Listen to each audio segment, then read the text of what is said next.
Hello, welcome to mini blog hai tare myam ngasi se akhoi recipe se akhoi sarana tobone ngasi se prawns fry hai tare ko mahoi style da tobone de yangal lake sarana start tokre until unless you over limit onion ana ro tokre tomato tomato thambe lo sai si se kai tawra thambe aina fry tawra dum Pura campur mahi itu pura kangen kita ngau lah pura kangen kayak mahi sih kok. Nanti ini kita ngau hari ngau kalau kangen kita jam kasih apa nih? Oke sih ya masai ngau tuh oke tham gitu nih pak. Aibri mahi itu kangen gitu pak.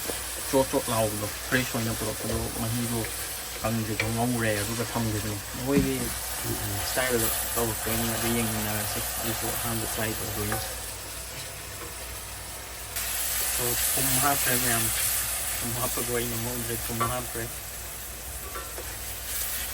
thongba pre matang na melt koi han doi ne ba si koi han doi ne ba thongba pa matang de pot ke melt koi ba thui ye ba ko ado na toi han ba ai ta le ko ni je brown oi de ko ha dum kha tham mai so matang kai ha pre no kan ye matang ye ngan ba ke na onion hap lo matang amaka ginger garlic ha pe sing janam ha pe ma'am Oke, mulai lah nih.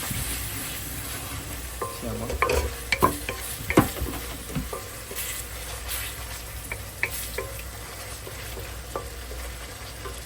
So, the coriander powder half cream.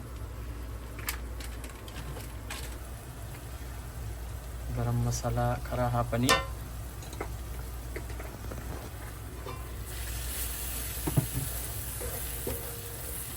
Tomato भी डाल दिया वो छोड़े हैं spoon किधर पे जे tomato so half पेगो कई खमीन ना सिंबी सो हाफ करे दोगा मसाला दुम हाफ पे खरा मसों ब्लैक पेपर पाउडर खरा हाफ पे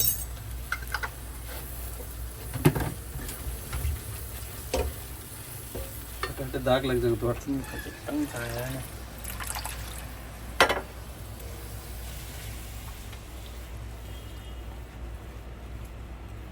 Sing khajipang hapaga matang amka mulhalani ba masala sing di fazana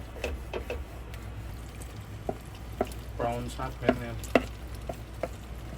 si fazana mulhalani amka almost 50% mukti mun grabni ase prawns se sai mahi tang than bai to ji kam ka sumina to se makoi sa tu style la thing man Chennai style na Chennai style Chennai style prawns fry.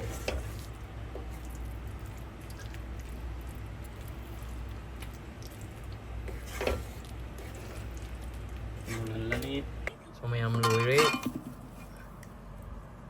prawns gravy.